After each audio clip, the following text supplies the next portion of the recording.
Here's something that stopped showing up as a footnote and started showing up as an epidemic. In the last several years, mothers have reported nearly a two-thirds increase in what researchers call fair to poor mental health. Nearly two-thirds.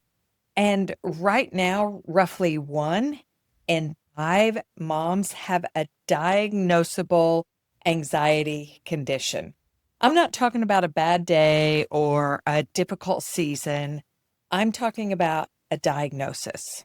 When I hear numbers like that, I realize so much of the weight isn't actually about what is happening to us. It is about what we're trying to hold together. The schedules, the outcomes, the way our kids turn out, the way our homes run, the way everyone else's day goes. We call it being responsible. God calls it exhausting because, beloved, it was never yours to carry in the first place. You see, trying to control everything or hold on forces your nervous system into a chronic fight or flight loop. Biologically, your brain remains hypervigilant. You're trying to protect your children and watch over everything and guard over even the way you show up, which traps your body in stress. Over time, this constant bracing leads to systematic physical, emotional, and mental consequences. Here's a few things that are going on in our body when we remain in this hyper vigilant state of being. First, the body response. Our muscles subconsciously tighten for perceived threats. The result?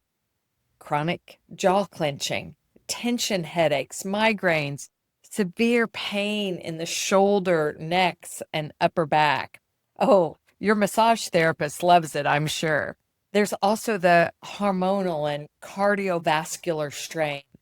The brain repeatedly is signaling the body to release hormones, adrenaline, cortisol, a racing heart, elevated blood pressure, a weakened immune system.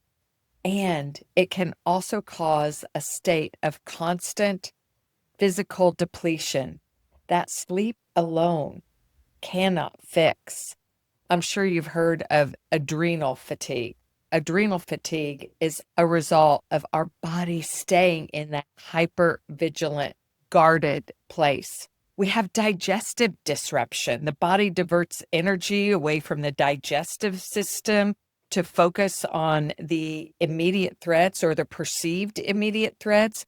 The results can be indigestion, bloating, nausea, fluctuations in appetite, and dare I say, even autoimmune disease. Our nervous system is overloaded by running on our constant mental checklist and anticipating all the problems. Our brain is overstimulated and fails to find true peace, true safety. The result? Sensations of touch out, where the physical act of hugging or soothing a child can cause emotional irritation and the urge to even recoil, as well as emotional withdrawal and sudden snapping. On today's re-release of Mom to Mom Mentoring top episode number 4, we're going to hear from Dr. Laura Lee, who specializes in treating, educating, and actually loving on moms who are dealing with all of these levels of stress. Hey friend, welcome back to Mom Mentoring. Oh, if this is your first time with us, I am so glad you found your way here today. And if you've been with us for a while, thank you, truly. Pull up your chair, grab whatever's in your cup this morning, and let's do this together. Mom to Mom Mentoring is a weekly podcast that offers soul-nourishing wisdom for Christian moms like you who long to live in more than just survival mode. Moms who are ready for peace, presence, and purpose right in the middle of everything that life is demanding from them. Because, beloved, mentoring matters. None of us were built to figure this out alone. And every single week, my prayer is that you leave this space feeling a little less white-knuckled and a little more held. I'm Misty Hughes. I'm an ICF certified coach and international ministry leader and the creator of the Rhythm of Life framework. But before any of that, I'm a mom who has done my own share of gripping tight, white-knuckling my way through and trying to maintain control because I thought that's what brought me peace.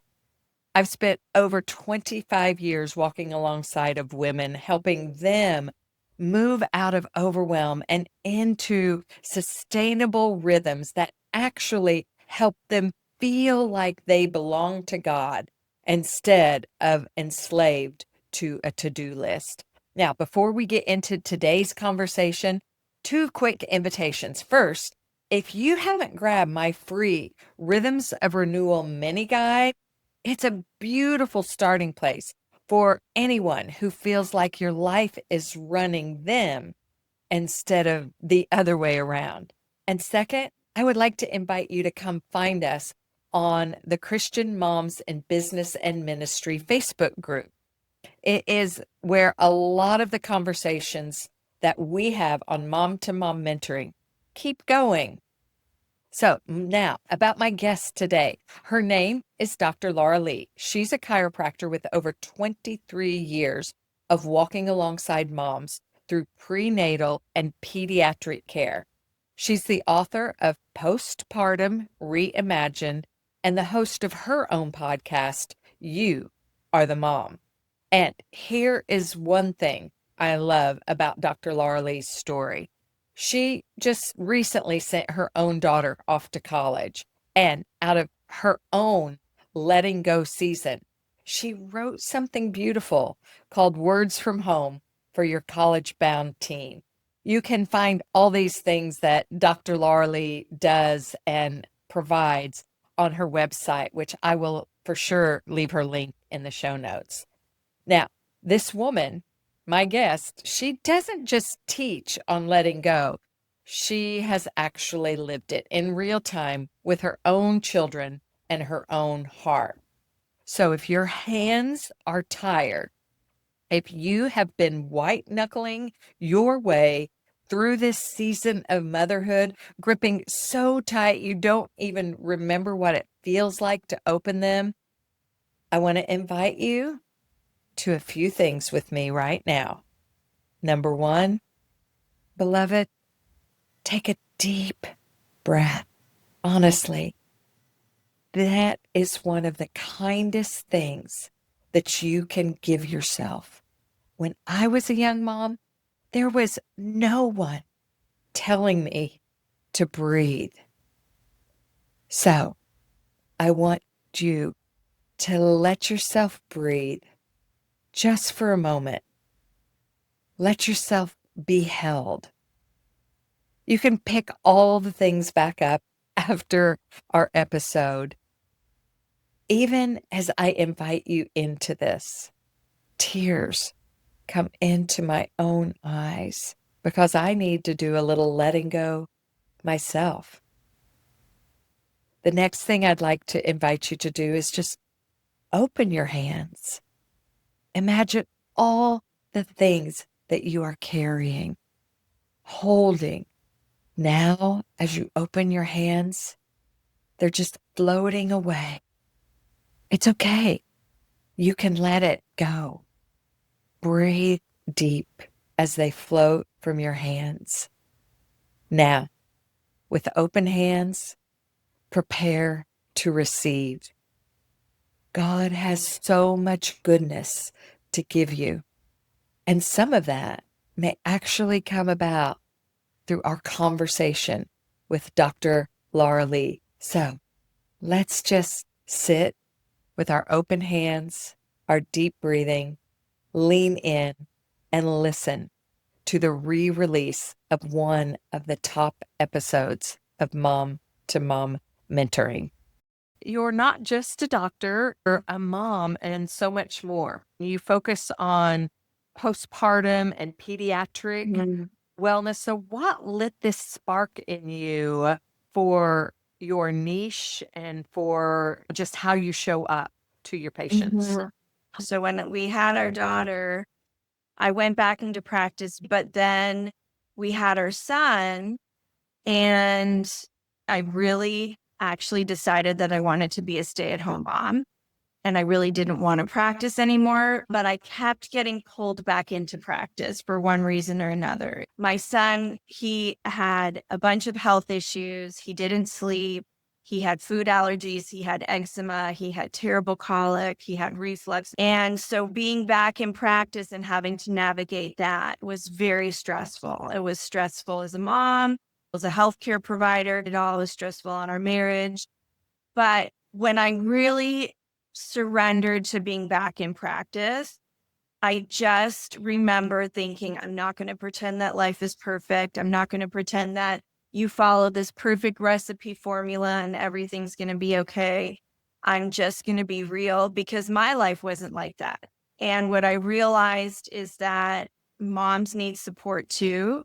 So through my own journey, I just evolved and I grew, and I realized that practice was so much better and so much more fun and meaningful when it wasn't all perfect. I was just going to meet people where they were at, help them on their journey, give them information, education, and empowerment. So I just surrendered to it. You had to learn to lean into what God was doing.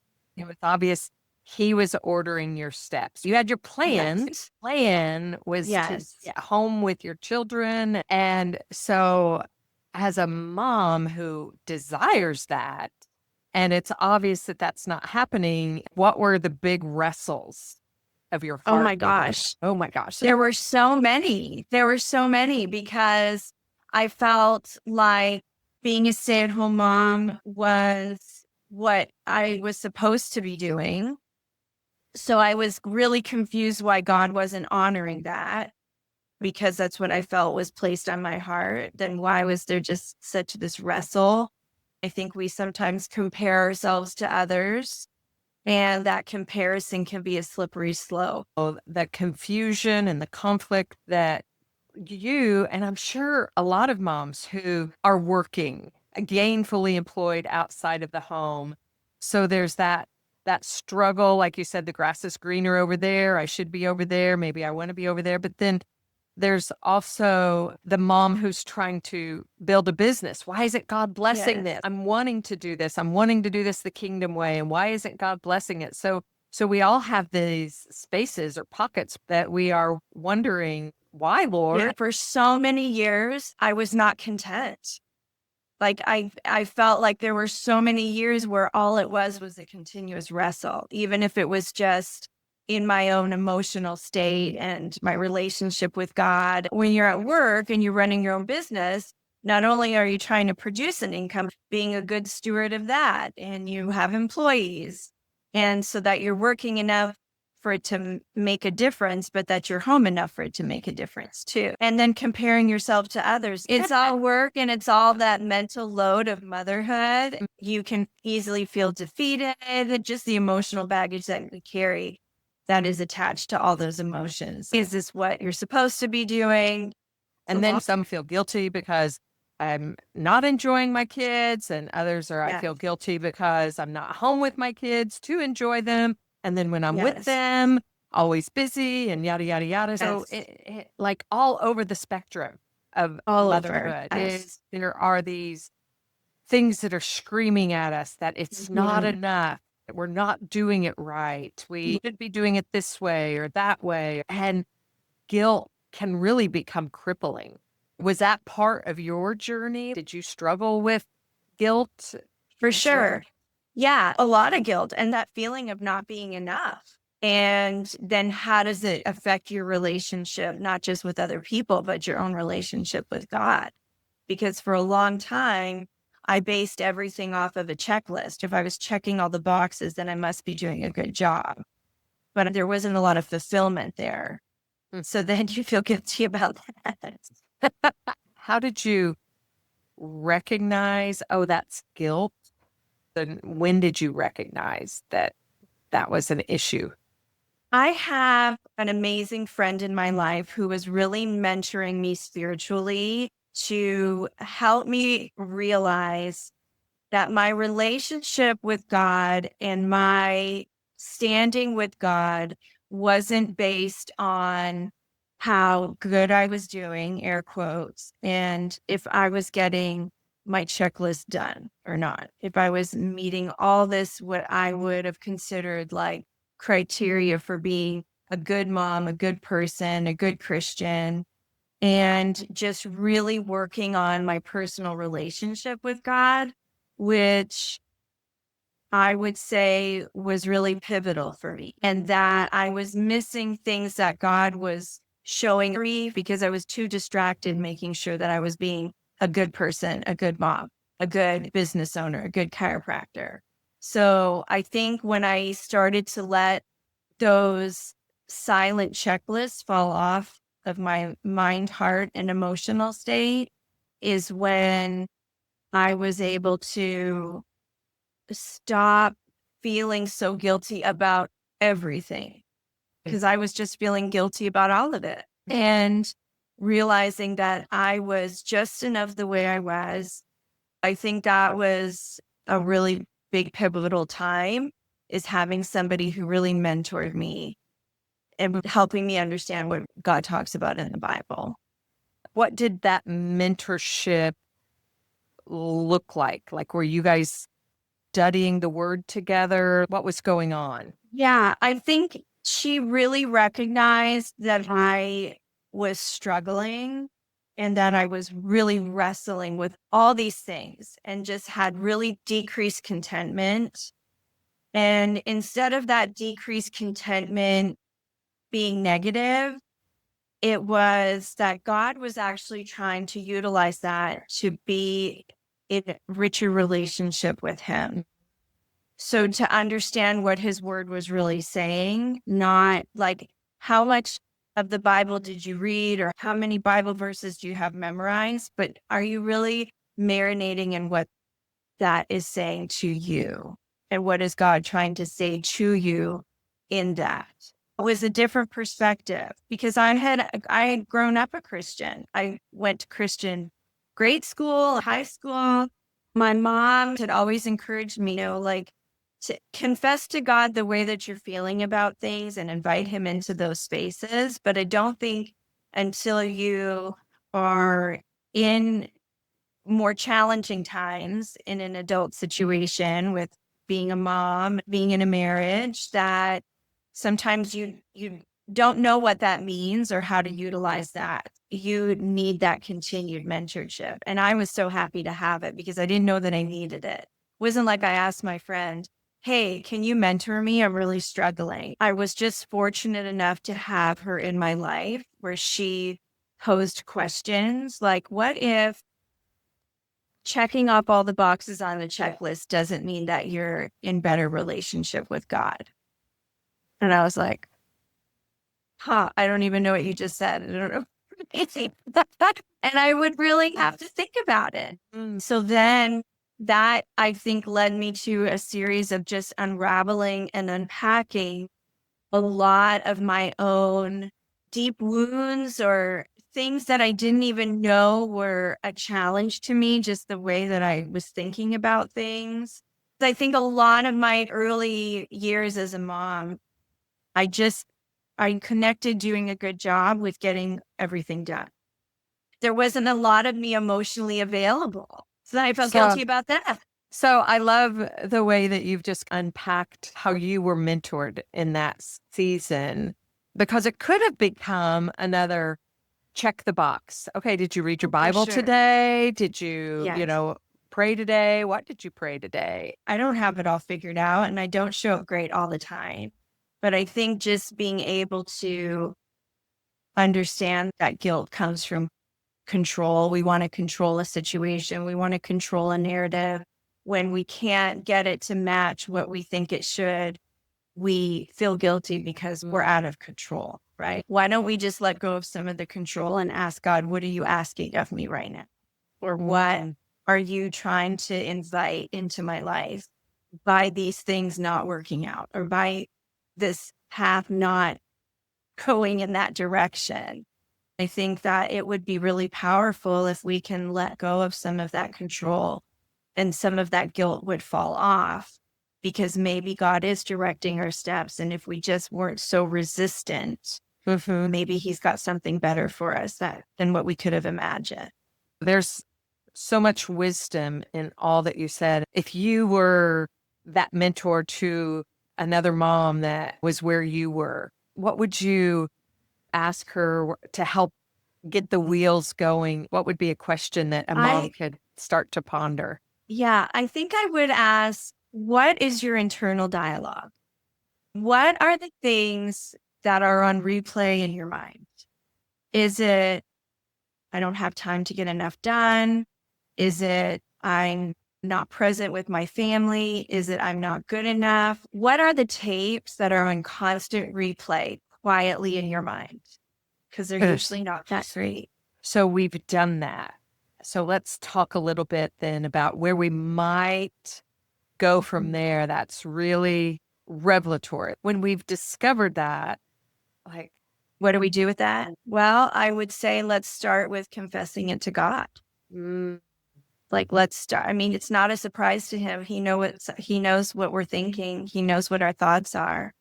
But why don't we lay it before him and ask for healing of those thoughts? Because they're probably something from our past or our childhood where we didn't feel like we were enough or we felt like something was supposed to be different than it is.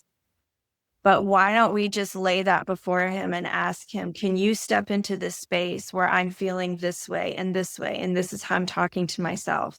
And I would never talk to a person I care about like that. So I invite you into this space and ask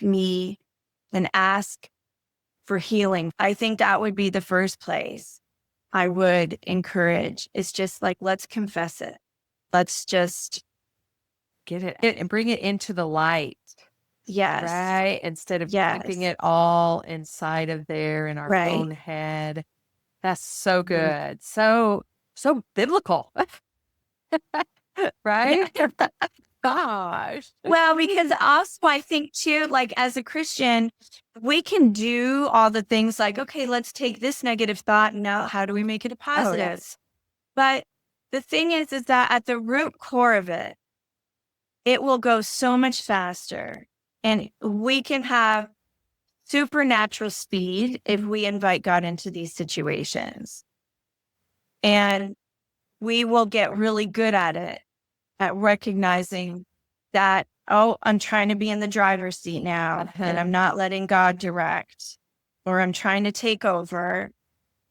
And then also with our thoughts, like that's not a kind thought to myself. That's not how God thinks of me. That's not what God says about me. So let's invite him in and let's rewrite the narrative for ourselves. Yeah, because I'm thinking even about that scripture that says, take every thought captive. We go into works. We start to say, oh, I got to do this. I got to take that thought. And we're grabbing at all these thoughts all the time. When you're just saying, just simply confess that we're struggling here, Jesus. Yes. And can you please help me? I don't even know where to begin. I tell my patients, especially the ones that come in and they're in a crisis. Maybe they're in a pain crisis, something's going on, but it's big, right? Like they can't move, they can't get out of bed, they can't function, like they're in dire straits.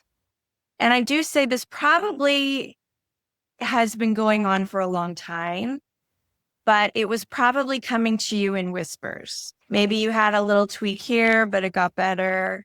And then all of a sudden, unbeknownst to you, it escalates into this it shuts you down. But I think if we reflect back, we could probably see how there were signs and symptoms of this. You just didn't know this was going to happen like this. And I think that God works like that too. Like he'll give us a whisper, he'll give us a prompt, but usually we're probably too busy to notice.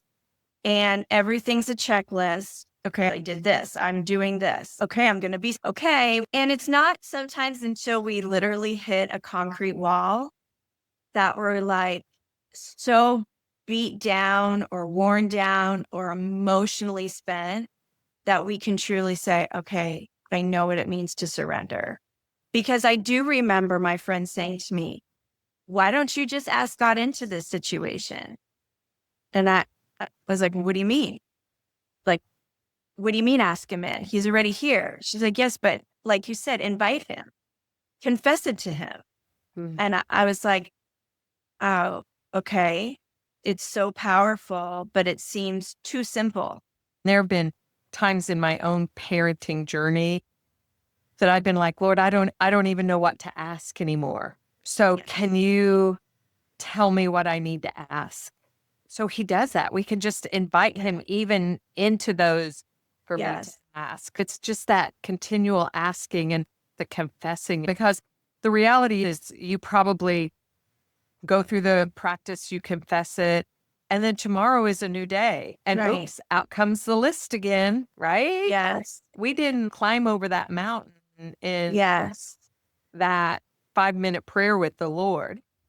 So I remember going through my Bible and write cue cards of like, God, I'm feeling anxious over this. Can you step into this anxiety for me? I don't know where this anxiety is coming from. I know a lot of moms feel a lot of anxiety in motherhood. Our whole brain rewires during motherhood. Hormones rewire. We have synaptic pruning that makes us even more on the alert for danger to keep our children safe. But the challenge is that it escalates to this anxiety and then this guilt that we don't have all the answers, or, oh my goodness, we let our child watch this show. There's so much noise as to like, do it this way and don't let your children do this. But just keep that dialogue open with God all day long. He is with you all day. And you say, God, I'm struggling, or whoops, I feel like I'm trying to take back, or these patterns has such a stronghold on me. I want to live in this peace that I am good enough and I am what my children need, and you are going to provide for me and you are going to show up for me. If we start reprogramming ourselves and retraining ourselves from the old patterns to the new patterns. And sometimes you have to create literally cue cards. I used to have cue cards in my card. God, show me what this means. Or God, let me know how much you love me. Like my friend would write down these things for me and I would look at them because I had to learn a new language. Gosh, I love that. That is so good. And here's something else I'm thinking about. We all have the same amount of time in each day. Like this is work that you're talking about. Like being with somebody, choosing to give yourself to the time to use the cue cards, to look at your Bible and think about what is it saying, to be in the group that provides mentorship. That all takes time.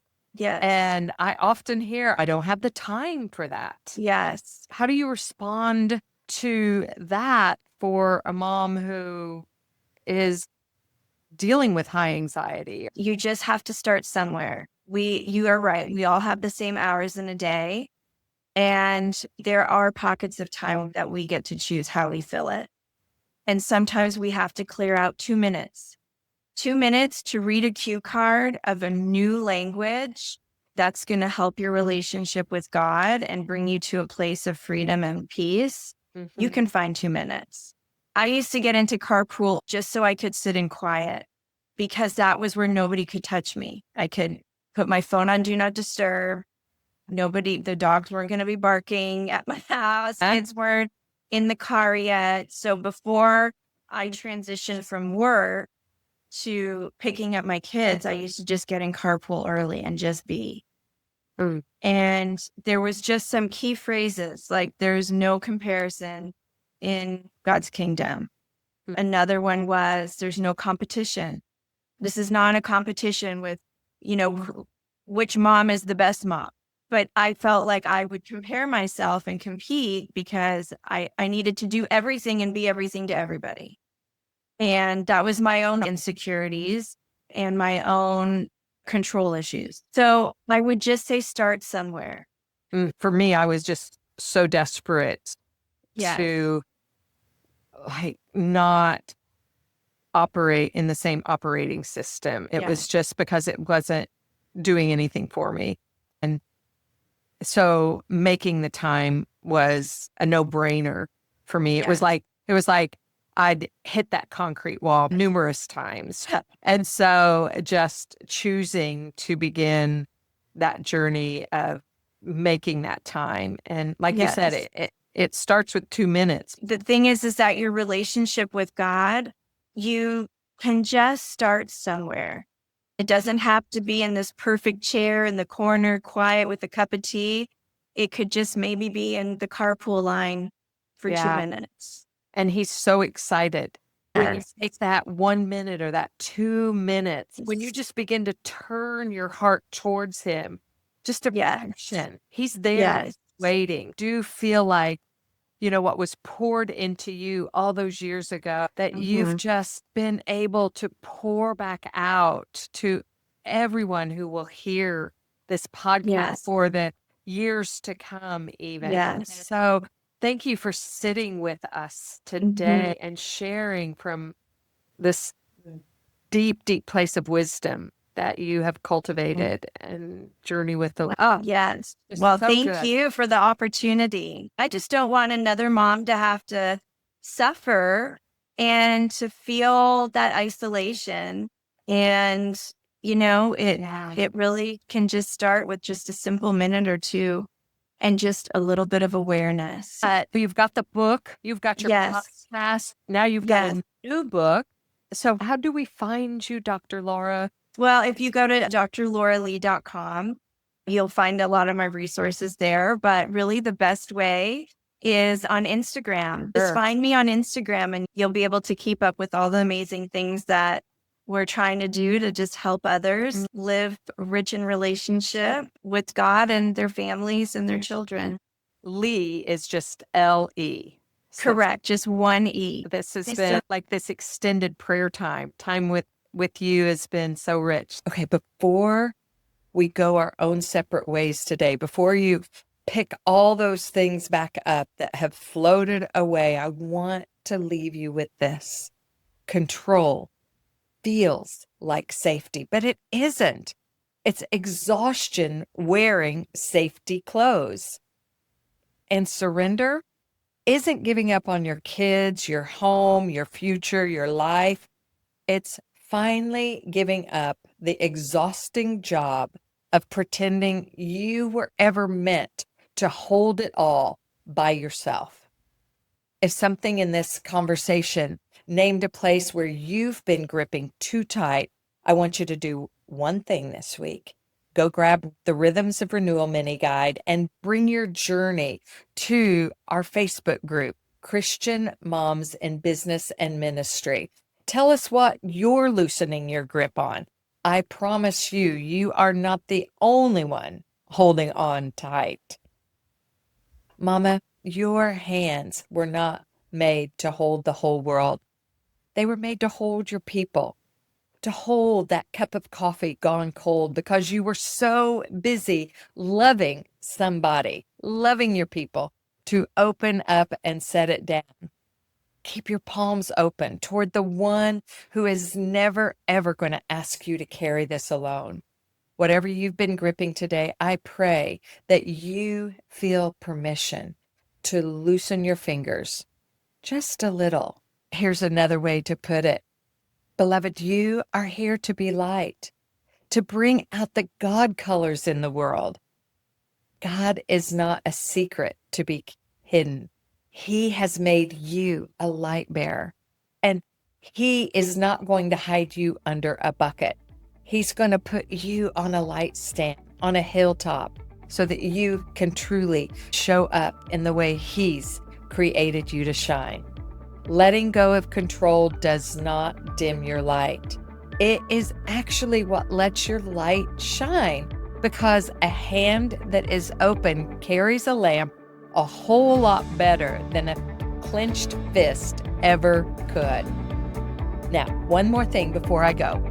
I've been listening close to what has actually been meeting you in your place this season. Your comments, your messages, the episodes that you keep coming back to, and it's shaping something new that's coming on this podcast. I can't wait to bring it to you. So be sure to hit the subscribe button, because in just a few weeks, you are in for a sweet surprise. And next week, I'll be sharing more of the re-releases of Mom to Mom mentoring. Hey there, I am Misty Hughes. This is Mom to Mom mentoring. Now, go shine.